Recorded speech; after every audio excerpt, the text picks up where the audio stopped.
You have until Friday. End of business. Qley's voice was flat, not angry, not yelling, just flat. Like she was ordering printer paper. That's what scared the shit out of me.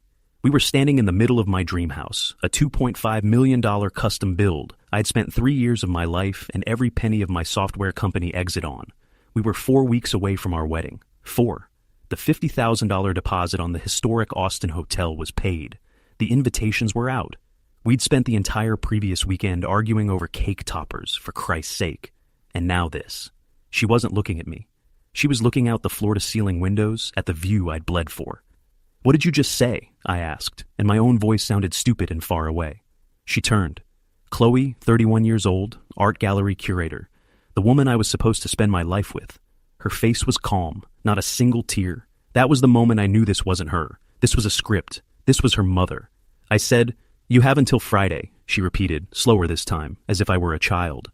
"I'm not walking down that aisle, Mark. I'm not signing that book. Not unless my name is on the deed to this house as a 50% joint owner. And on your main brokerage account, the big one."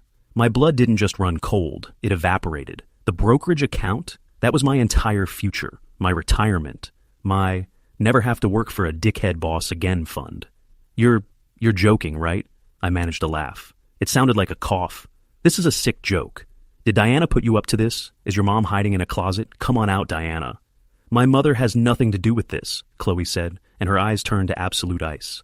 "My mother just helped me see what I deserve. I'm not going into a marriage with no security. What if you die? What if you leave me? I'd be homeless. This is a sign of your commitment. If you love me, you'll do it. If you don't, well, then you don't." She was demanding half of my life's work, my $2.5 million house and my 7-figure investment account, as a pre-wedding gift. I stared at her. The silence in the giant vaulted ceiling living room was deafening. I saw every red flag I'd ignored for the last 18 months, all of them snapping in a hurricane. Her mother, Diana's constant little comments. "Oh, a man with a house like this must be generous. Make sure you're protected, honey. A ring is just a circle. Qley is used to a certain lifestyle, Mark. Don't let her down." This wasn't a last-minute panic. This was a plan. This was an ambush. Qley mistook my silence for consideration. She actually smiled, a tight, confident little smile. "You'll see," she said, reaching out to touch my arm. "It's for the best. It proves we trust each other." I pulled my arm back like she'd burned me. "Trust," I repeated. I pulled out my phone. Her smile got wider. She thought I was calling my lawyer to draw up the papers. She honest to God thought she had won. "Who are you calling? Your lawyer?" she asked, trying to sound casual. "Yeah," I said, my thumb hitting the speed dial for our wedding planner. My heart was pounding so hard I thought it was going to break a rib. The phone picked up on the second ring. "Sarah, hi, it's Mark Collins." Yeah, I know, it's late. Listen, I have a really weird question." I watched Qley's face. She was still smiling, triumphant. "What is the exact penalty?" I said, my voice shaking just a little. "For canceling the entire event. Right now, as of this second." Sarah went silent. Qley's smile froze. "What? Mark, what's going on?" Sarah stammered. "Is Qley okay?" "Oh, she's fine," I said. My eyes locked on Qley's. Her face was starting to go white. The color was just draining away. "But I need you to cancel it. All of it. The venue, the flowers, the band, the ridiculous ice sculpture, everything. Yes. Yes, I know the $50,000 deposit is non-refundable. I'm aware. It's fine. Consider it gone. A $50,000 lesson. Just make it go away. Liquidate the whole thing." I hung up the phone. Qley just stared at me. Her mouth was open. You bastard," she finally whispered, her voice cracking. You'd burn $50,000? You'd burn it just to spite me?" The rage hit me then.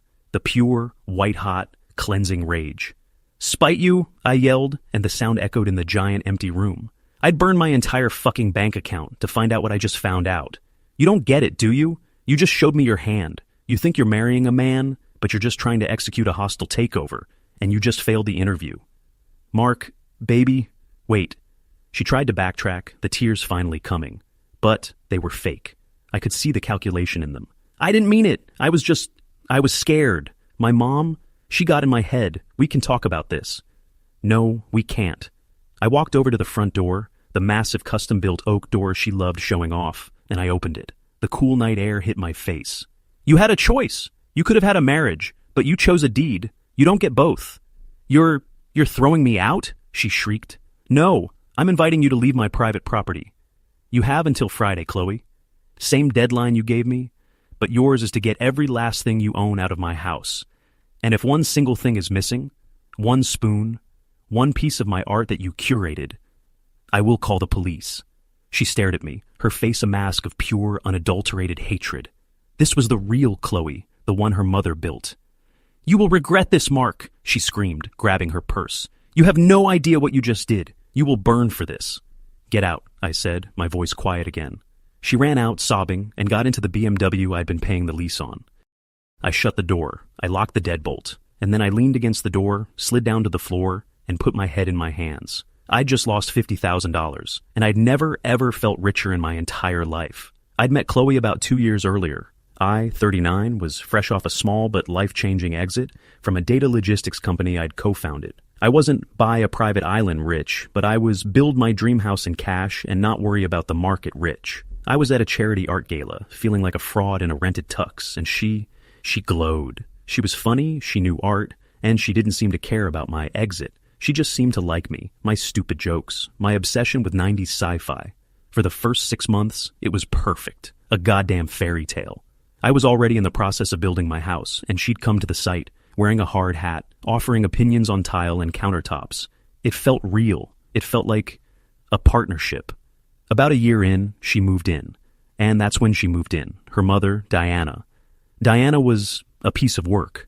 On her third husband, a man 20 years her senior, who looked permanently terrified. Diana had a reputation. She'd cleaned out husbands number 1 and 2. Husband number 3 apparently had a cast-iron prenup, much to her public frustration. She was a professional, and she saw me, the new money tech guy, as a walking, talking, undefended Brinks truck. Her advice started as whispers to Qley. Honey, you need to be on the joint checking account, not just the wedding one. He's taking you to Italy. Make sure he buys you something that appreciates. Jewelry, not bags.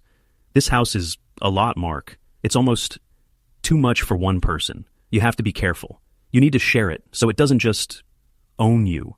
I laughed it off. I thought she was just a tacky old-school gold digger. I never thought Qley was listening. I thought Qley was different. I proposed in Italy. On a boat in Lake Como.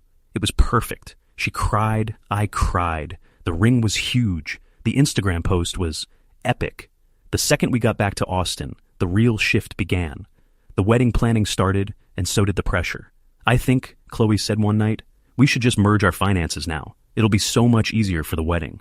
Babe, my finances are complicated. It's all in trusts and investments. Let's just keep the wedding account separate. It's clean. Her face tightened. Why? Are you hiding something? That word. Hiding. It became her favorite. Why won't you add me to the deed now? It's just paperwork. Why are you hiding your commitment from me? It's not hiding, Qley. It's a premarital asset. My lawyer says, your lawyer? You talked to your lawyer about me? Oh my God, Mark, I'm talking to you about trust, and you're talking to a lawyer? It was a circular, insane argument every single time. And I was so stupid. I was so in love and so exhausted by the wedding planning that I just kept deflecting. I kept thinking, it'll be fine after the wedding. She's just stressed. She wasn't stressed. She was training. The night after I threw her out, I didn't sleep. I sat in my home office and, for the first time, I did what I should have done months ago. I became a data guy again. First call, my lawyer, Rick. She gave me an ultimatum, a $2.5 million house and the brokerage account, or no wedding, I said. Rick was silent. Then, and I canceled the wedding. $50,000 deposit, gone. Good, Rick said. That's the best $50,000 you ever spent. I'm changing the locks at 8 a.m. I'm filing a notice of trespass. Don't talk to her. Don't answer her. Record everything. Second, I got curious. We had that joint wedding account. It had about $20,000 in it for all the small vendors, the photo booth, the party favors. Just sitting there. I logged in. My heart stopped. I looked again. Pending. Transaction, outgoing wire transfer. Amount, $20,000. Destination, Qley A. Myers, personal checking. Transaction. Time, Tuesday, 4:51 p.m. She'd done it. She'd tried to drain the entire joint account. 3 hours. Before she even gave me the ultimatum. The bank's fraud protection had flagged it. Pending verification. But she had tried. She was planning to hit me with the ultimatum, and she'd already tried to steal the $20,000 getaway money. I took a screenshot. I took 10 screenshots. I saved the HTML. I called the bank and put a hard freeze on the account, flagging the transfer as fraudulent. This was the real her, not the scared girl, not the "my mom made me do it" girl. A cold, calculating thief. The next day, the real war began. It started with her lawyer's letter. It was a work of art, a masterpiece of bullshit. It arrived via messenger. It claimed I was emotionally and financially abusive. It claimed Qley had been a partner in my business, offering invaluable emotional support and strategic advice. It claimed she had co-designed the $2.5 million house and was thus entitled to equitable interest and intellectual property rights on the design. It demanded I cease and desist, kicking her out, and that we immediately enter mediation to divide our shared assets. I just laughed. I forwarded it to Rick. He laughed. "Wow," he said. "She's not just a gold digger. She's going for the platinum medal. Don't worry. This is garbage, but it's going to get uglier." He was right. 2 days later, the video dropped. She'd gone to her mother's house, a sterile white mansion. She was sitting in a perfectly lit room, in a cream-colored cashmere sweater. No makeup, tears, perfect tears, streaming down her face. It was a 10-minute Oscar-worthy performance on Instagram. I don't know what to do," she whispered to the camera. "The man I thought I was going to marry, the man I gave my life to, he threw me out, in the middle of the night, with nothing. She'd left with 3 suitcases of designer clothes and her BMW. He's a monster," she cried. "He's this rich, powerful man, and he controls everything. He hid all the money. He canceled our wedding, just because I asked for security, because I was scared, and he stole all the money we'd saved. I want everyone to know what kind of man Mark Collins really is. He is a liar and a thief and a financial abuser." It was devastating. It was brilliant. My phone exploded. My family called. My friends called. Mutual friends. People from my old company. "Mark, what the fuck is going on? Did you see Qley's video? Dude, you threw her out with nothing? That's not cool, man. She's a mess. You need to fix this. Just give her something." I was a pariah. In 10 minutes, she'd frame me as the rich, abusive villain, and herself as the poor, innocent victim. I wanted to scream. I wanted to post my own video, but Rick's voice was in my head. Don't engage. Not publicly. You'll look like a bully." "So what do I do?" I yelled. "I let this lie stand?" "No," Rick said. "You don't fight in the mud. You fight in the light. You use data." So I did. I didn't post publicly. I didn't make a video. I took a breath, and I drafted a single email. I sent it BCC to every single person who had called, texted, or emailed me. Our mutual friends, my family, her family members who had had the gall to message me. Subject, the truth. Body. "Hello, everyone. By now, I'm sure most of you have seen Qley's video. I am horrified and deeply saddened by the claims she's made. They are also, unfortunately, 100% false. I am a private person, and I never wanted to do this. But my character has been defamed, and I will not stand for it. This relationship ended for one reason, and one reason only. On Tuesday evening, Qley gave me an ultimatum. She demanded I sign over 50% ownership of my premarital, solely owned home, and 50% of my premarital, solely owned brokerage accounts, or she would not marry me. She gave me a deadline of Friday. See attachment 1. A screenshot of her follow-up text, "I'm serious, Mark. 50-50 on the house and the account by Friday, or I'm calling my mother." I refused. I told her that a marriage based on a financial ultimatum was not a marriage, it was a shakedown. I then canceled our $50,000 wedding. I did not steal this money. I forfeited the entire non-refundable deposit to stop this. See attachment 2. The cancellation receipt from the venue, showing a $50,000 loss, dated Tuesday 8:15 p.m. Qley's video claims I am a thief and that I stole our money. The truth is, Qley herself attempted to illegally wire transfer the entire $20,000 balance of our joint wedding account into her private checking account on Tuesday afternoon, 3 hours before she even gave me her ultimatum. See attachment 3. A screenshot from the bank, showing the attempted $20,000 fraudulent transfer, time-stamped Tuesday 4:51 p.m. Finally, Qley claimed I threw her out with nothing. The truth is, I gave her the exact same deadline she gave me, Friday, to remove her belongings from my home.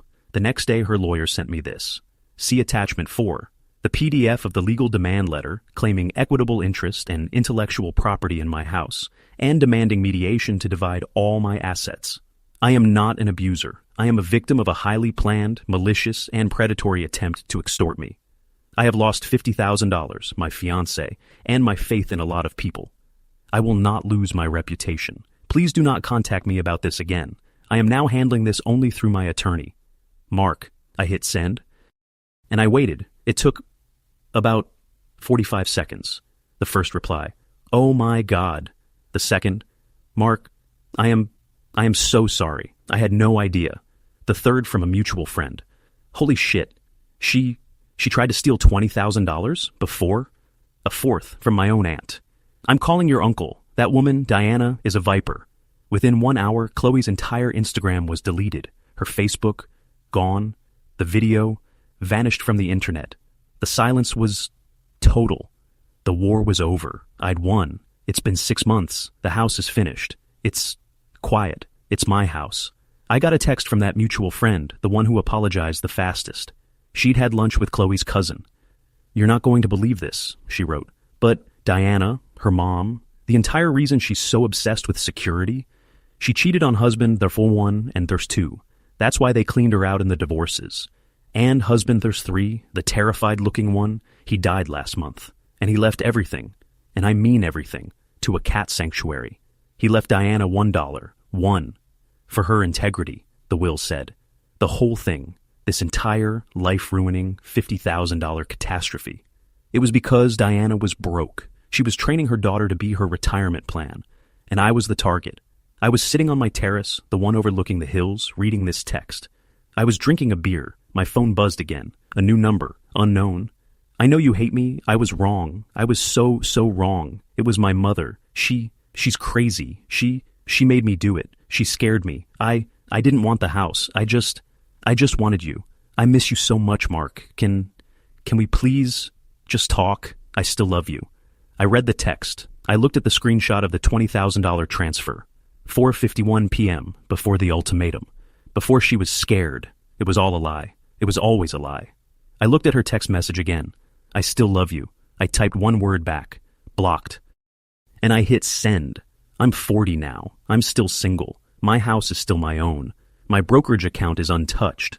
That $50,000, it was the best money I ever spent. It wasn't a loss. It was an insurance policy.